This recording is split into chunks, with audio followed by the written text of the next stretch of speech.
Creativity podcast. I'm your host, Mari Reesberg. Over the past several years, I've combined my degrees in acting and somatic psychology to share my sustaining creativity techniques with performers. And now I've decided to share it with a bigger audience that includes you. I believe we are all creative, and this podcast is all about that. I'll be interviewing people from all backgrounds, ages, and creativity experiences to share just how creative we all are. Today, I'll be chatting with Paul Zolman, bestselling author of The Role of Love and Love Language Linguist. Please enjoy Paul Zolman.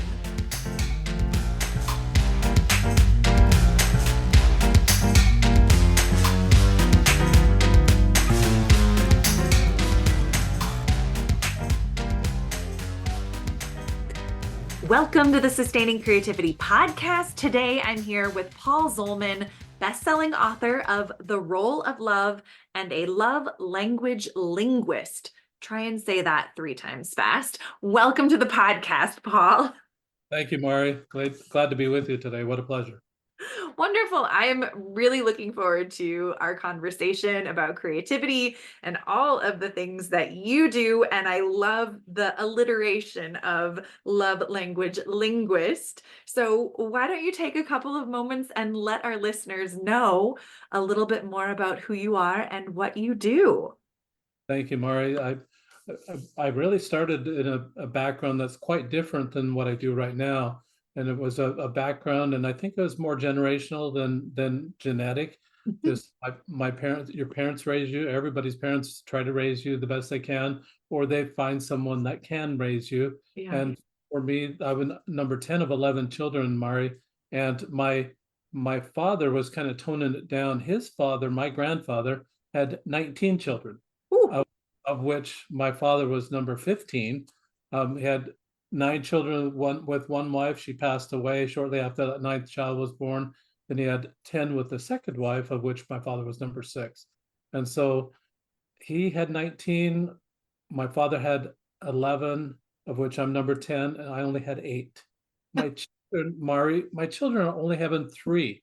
I want more grandchildren, and I can't figure out what did my grandfather have right that got more grandchildren. I'm having a hard time figuring that out. But what was passed down to me through that generation was anger. It's mostly an angry culture. Angry culture looks like this, and you see it all day long because people have parts of angry culture within them all day long. They'll talk over somebody, thinking maybe not even thinking, but the idea is that whatever they have to say is a whole lot more important than what you have to say. So I'm going to talk over you so that I'm going to be heard. In the end, nobody gets heard. Yeah. That's an angry attribute of an angry culture. Another part of it is that you'll speak down to people, that you'll put them down to raise yourself up. That's part of an angry culture.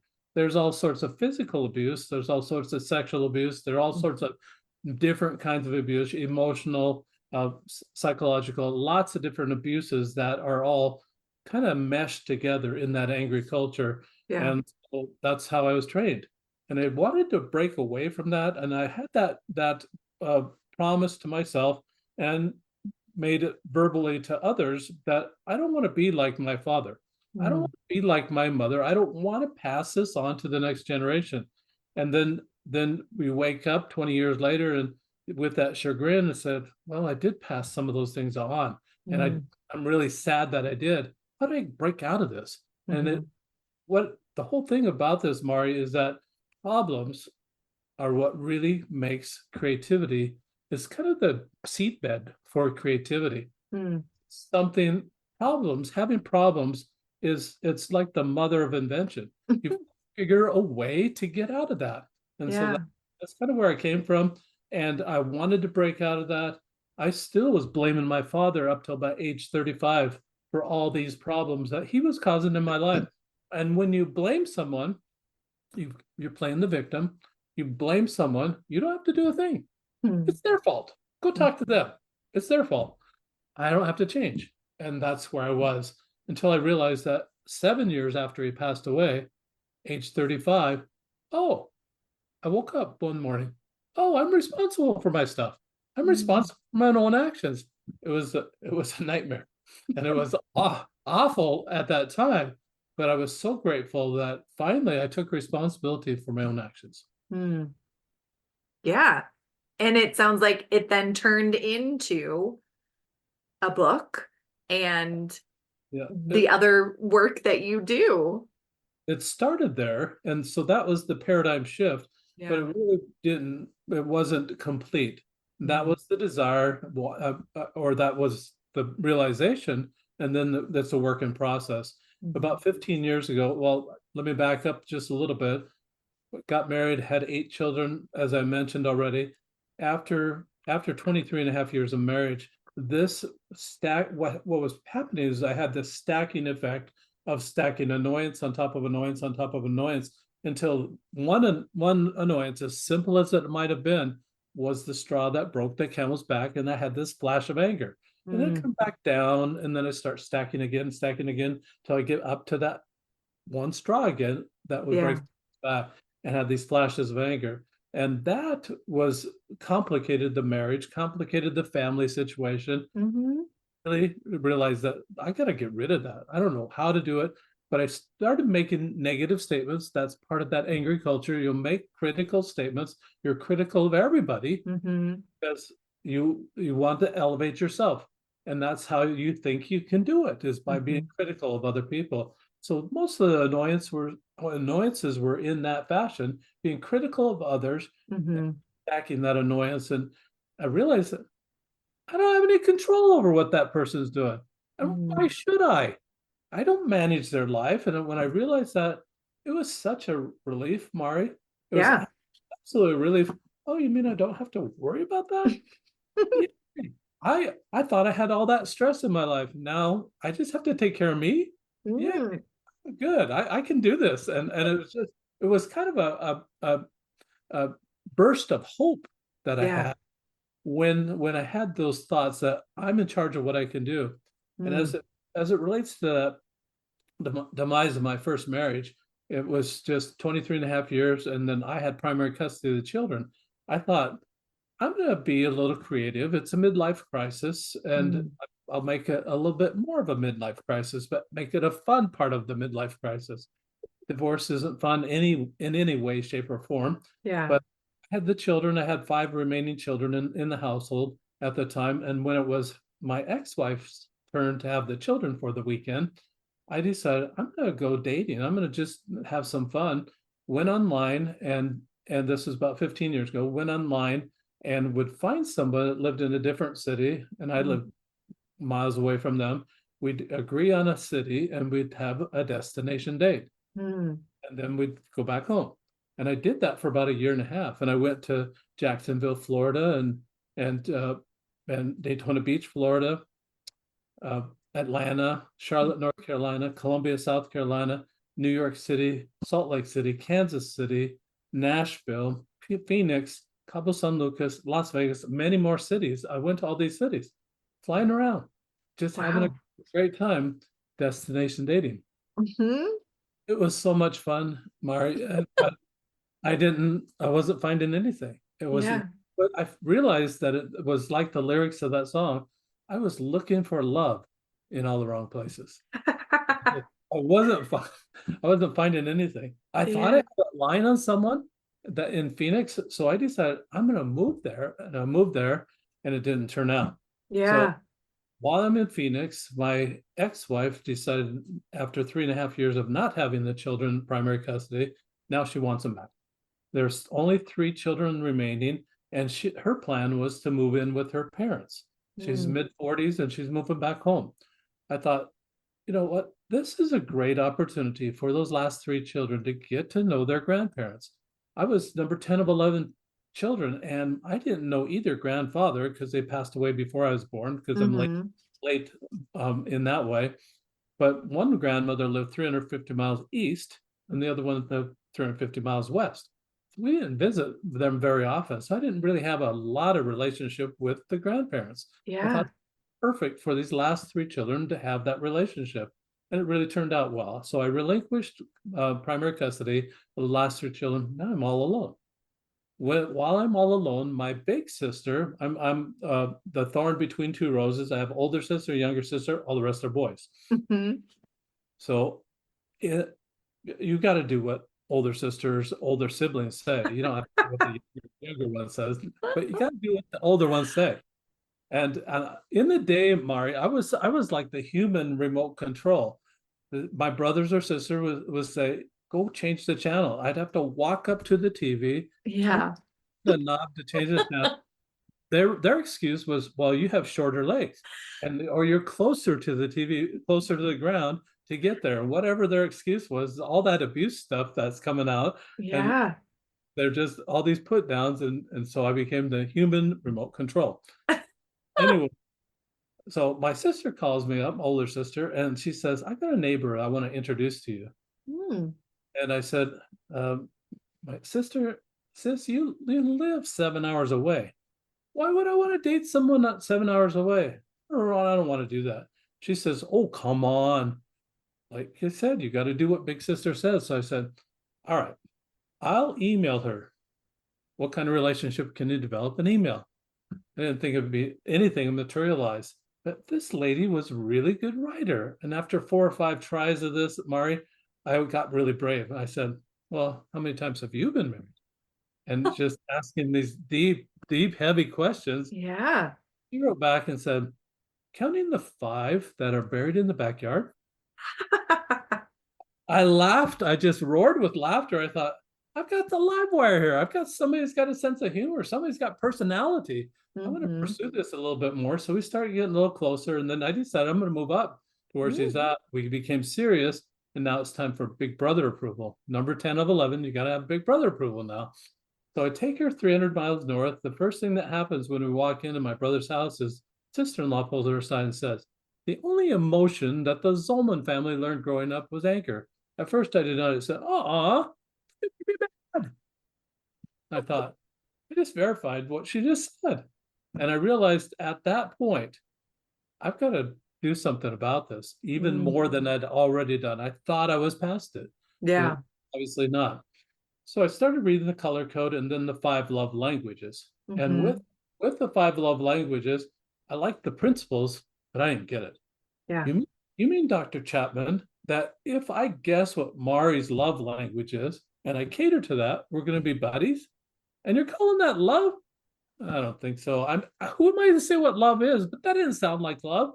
It sounded Mm. like a manipulation, more of that angry side of the culture. And I Mm. didn't want to continue with that. And I thought, and I'm a bad guesser. It wasn't working for me up till that time. Why would it work now? Yeah. So the second thing that Dr. Chapman has said, well, if you take this survey, then you can find out what your love language is. Mm. Mari, what the heck am I supposed to do with that? Advertise? Hello, Mari. I'm Gifts. What do you have for me today? Maybe I should just get a button and put it on my shirt that says, "Here's my Venmo QR code. I'm Gifts. Send it over." So ridiculous and so awkward. That Yeah. wasn't working for me either. But I had an idea. Even as dysfunctional as our family was growing up, we Hmm. games and that the games brought us together. Yeah, there was still all the smack talk, all the put downs, all that, and aggressive competition. And it was just a fun situation to make it a game. So I thought, what if I could make this a game, the love languages? And Mm. I'm going to contact Dr. Chapman about that. And so I emailed him and you know uh, and asked him, "Are you licensing those little pictures, that little icons that you have for each one of the love languages?" And his attorney wrote back after a couple of weeks, said, "No, we're not doing that at this time." So I had a friend that was a copyright attorney, intellectual property attorney here in my neighborhood, that I said, "I have this idea. What do you think about that?" He said this. He said, "Theory, like the love language theory, is not copyrightable. Mm. Application is. So Yeah. how you present it is the copyright." So I with that information, I went and created my own icons, and then I put them on a dice. So Yeah. all pictures. So what you see here for the people that are listening is a hand that's holding an hourglass. The hourglass represents time, or the measure of time. That would represent time as a love language. Spend Hmm. with people looks like this, Mari. my wife loves Korean dramas. I don't speak Korean. They're speaking Korean. So it's quiet. We don't talk to each other, but we're watching this drama, reading the subtitles, spending time together. It's Yeah. one of our favorite things to do. So that's spending time. The next one I'm holding up looks like a server in a restaurant Hmm. holding. So this icon just represents service. People that like service like their car washed. They like the Mm, trash taken out. They like the carpet vacuumed. They like help with the laundry. They like help with the dishes or yeah. the dishwasher. They like those type of things done for them or done as part of the household chores. The next one I'm holding is the heart thing, Taylor Swift heart thing that she does at her concerts. Only this one has a little conversation fly out. So is that those would actually be the words from the heart. Those are the Mm, of you. Those are the compliments that you're sending out. Those are the genuine words that you say to someone that you come in contact with or someone that you care about. yeah. These Next, are great. I mean, this is such a fantastic representation of that you've kind of gamified this experience for it people. is. It's It's fun, and like I said, all problems can be solved with creativity. And so I tried to use this as creative as I could be to yeah, solve my own problem. And so this was for me. This whole project was for me. I I was like, love it. you know, you feel it when you feel like when you're somebody else's project, you feel Mm, like, oh, I'm their project. When you're doing it for yourself, it's you yeah, don't have that same feeling. You feel empowered. You actually right. feel like I can do this. I'm making some progress. So this Yeah. icon that I'm holding here is just two hands. Looks like they're holding hands. This is would be the representation for the love language of touch. People that love Mm, the hugs, the high fives, the fist bumps. yeah. Football season right now, those people that score a touchdown do the chest bumps. And Yeah. yeah, in midair. So you got I know. to make sure you both jump at the same time, bump the chest all at the same time, or you could make one of those 10-step handshakes Oh, that yeah. and that's actually a physical touch, but it's mostly unique Yeah. just between those two people. Right. Different with everyone that makes one of those handshakes has that type of creativity to Yeah. create their own way to physically and morally kind of touch that person. Just Mm, feel they touch them. Maybe their heart is touched when yeah. that they're just warmed up to that person. The So with, last oh, yeah, go ahead. the last love language is gifts. It's just a hand holding a gift. Now, Hmm. gifts to me is the umbrella of all the love languages. You Mm, have a hug be a gift. You can yeah. have a note be a gift. You can Mm, you can give someone dinner as a gift. Create, right. and then the last one is just carve out some time. Give Yeah. your time to a person as a gift. It doesn't have to be something that you buy, Mari, but it's nice from time to time to have something like that. Yeah. I mean, these are all fantastic ways to connect Mhm. and the creativity that has gone into it. I'm so curious, what does it mean to you to be creative? It really is something that it's more of a problem solving for me.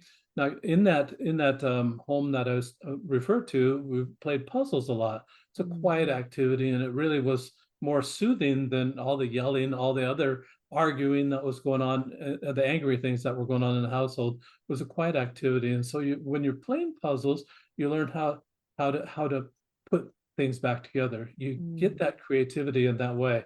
It's trying to mhm. put my life back together. And so being creative to me means that you're just trying to solve a problem. I remember in art in like sixth or seventh grade, I would get a C plus at the very best. I just horrible. And here I have artwork that's I've worked on and things that I pulled together. Luckily, there are people that were A students out there that we can hire to help us out.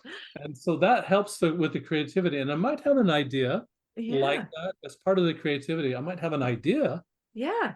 Somebody else might be able to implement that idea a whole lot better than I can and bring Right.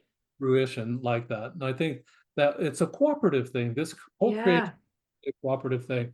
So the last five love languages, six sides on the cube or on the dice. This last one is a hand holding a question mark. This Oh. one surprised me. So Oh. there's just two instructions, Mari. Hmm. Roll the dice every day. Whatever it lands on, that's the love language you practice giving away all day that day, Okay. all day to everybody. Yeah. So Dr. Chapman said in his book that you got to do it to your significant other. I said, Dr. Chapman, I'm single. I don't have a significant other. Who the heck am I supposed to love?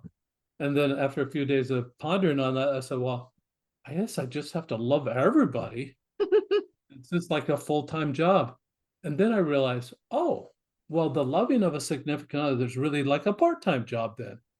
Because who do you know, Mari, that is with their significant other 24/7? Or maybe more importantly, who do you know that wants to be with their significant other? Sure. Sure. Yeah. So there's that factor too. But Right. that's just part-time. And well, if you're with a family you're supposed to love, what if you forget? You go to work and you're not loving, you're just like you're beating everybody down at work and they're beating you down. And then you come back home and maybe you forgot that you're Mm. supposed to be loving here. This is the consistency, Mari, that I needed in my Hmm. life to change that habit of stacking these annoyances one on Yeah. top, to have that flash.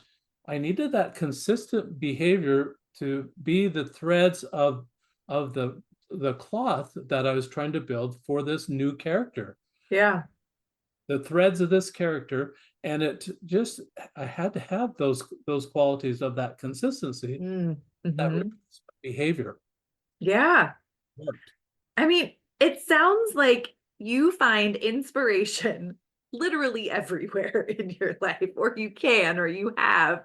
I'm curious in kind of your current life, who or what is inspiring you? Like I said, Mari, I have enough problems in my life.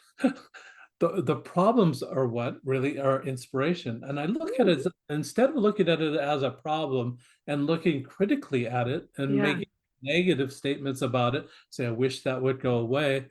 What can I learn from that thing? And what or how can I solve this problem? And I think Mm. that's where what really spawns my creativity, Yeah.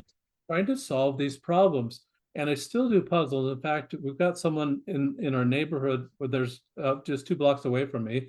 There's an assisted living place where they've got a table out and they put a puzzle out, and I go play puzzle with these elderly people and just have great conversations with them. They've got so much value that Yeah. is being overlooked by Mm. everybody. Nobody Hmm. visits them, and they get lonely, and they really have a lot of stories. And you can play a lot of puzzle, Oh, listen yeah. listen to those stories. And so I do that from time to time and Mm. just express love in that way. Hmm. The thing about this is as you're rolling the die, what you're watching for is people to light up. When they Mm. light up, no longer do you have to say, Mari, look, excuse me, can we pause this relationship for a moment? Why have you take this survey so I can know how to love you? You don't have to do that anymore. It's awkward anyway. No more Mm. awkward. You watch when they light up. So you're using your observation skills. Now you've discovered a primary or secondary love language. And for that person, you can wash, rinse, repeat if you choose to do that. Yeah. The, the whole idea of the dice, though, is that it provides variety. No longer, Mari, do you have to be put into that box that a survey would put you into, and you have to eat tacos every day, Sure. every day, every meal. Unless you love tacos, then that's Well, exactly what you want. everybody wants variety as the spice of life. This will help Mm. get to that point in loving and in everything that you do. It's just going to be a different day every day. Yeah. Not like you have Alzheimer's, like every day is a happy day. Oh, what? Sure. But it really sounds like opportunity to activate more creative options and creativity in kind of the everyday life when you're rolling the dice to see, oh, what do I get to practice today. And if it's something new that you're unfamiliar with, you're going to learn a lot about it. And so I think this is such a great way to spark creative opportunities for people. And I think it's great. So I really appreciate you going into the amount of detail that you have in explaining how to use them and where it kind of came from. I so appreciate it. I Absolutely. think it's fantastic.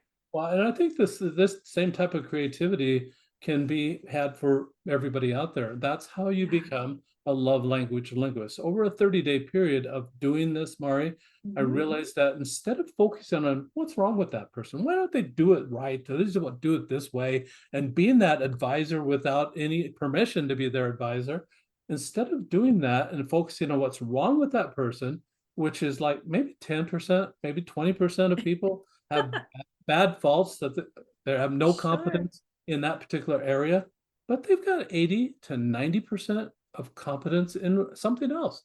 I was focusing on what's wrong with that person. I missed that 80 to 90%. So now instead of focusing on what's wrong with them, I focus on what's right with them. Over a 30-day period of doing that, I actually had that paradigm shift. I'm one time looking this way at the wrong things. Now I'm about face looking the other direction at what's right about that person. It's a whole different mindset. It is. Absolutely. It absolutely is. And this little tool, as small as it is, as hokey as it might seem, the 2 seconds it takes to make that investment every single day will change your life. I love it. Oh my gosh, this has been such a fantastic conversation.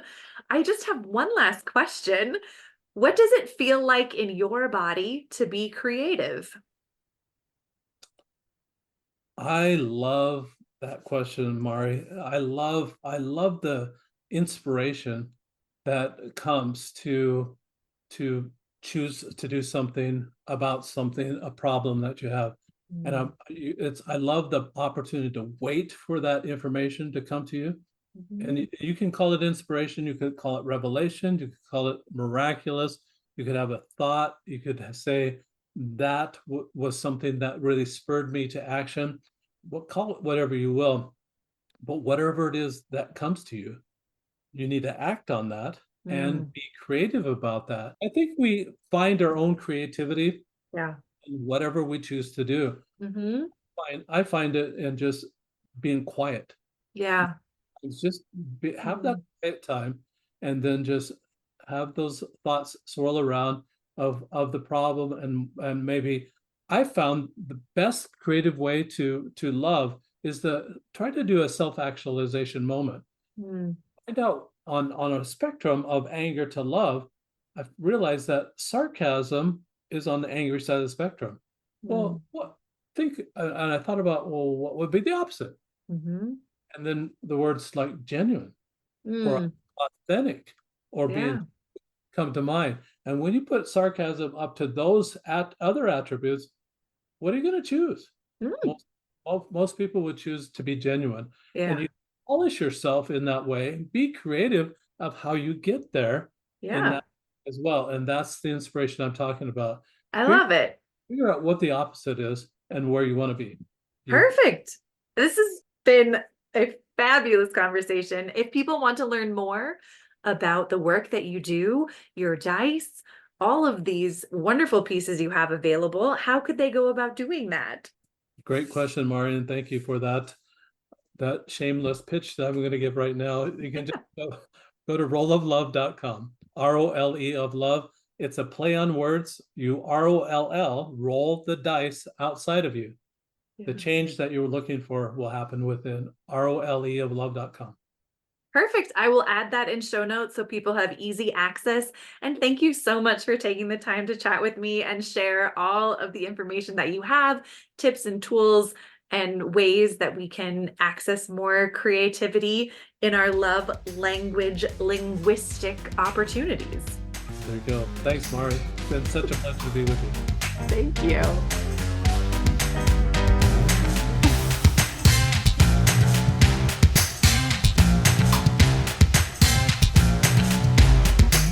Thanks for listening to the Sustaining Creativity Podcast. We'd love to keep in touch, so follow us on Facebook and Instagram. We are at Sustaining Creativity.